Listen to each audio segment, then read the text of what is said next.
સુરત મહાનગરપાલિકાના કર્મચારીઓ દ્વારા અનોખો દેખાવ કરવામાં આવ્યો હતો. કર્મચારીઓએ મનપા કચેરી ખાતે પહોંચીને ગરબે ઘૂમી વિરોધ પ્રદર્શન કરવામાં આવ્યું હતું.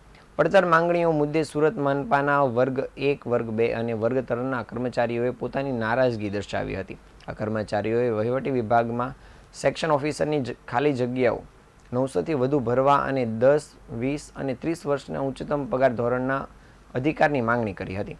સેક્શન ઓફિસરની ખાલી જગ્યાઓ વહીવટી વિભાગમાં 900થી વધુ ખાલી જગ્યાઓ હોવાથી આ વિલંબનો પણ વિરોધ કરાયો હતો. વર્ગ 4ના ગ્રેજ્યુએટ કર્મચારીઓની વર્ગ 3માં ભરતી પણ છેલ્લે 9 મહિનાથી અટકેલી છે. આ ગ્રેજ્યુએટ કર્મચારીઓના હક વર્ગ 4ના જે કર્મચારી ગ્રેજ્યુએટ છે તેમને વર્ગ 3ના ક્લાર્ક તરીકે ભરવાની પ્રક્રિયામાં પણ વિલંબ છે, જેના કારણે નારાજગી દર્શાવવામાં આવી હતી.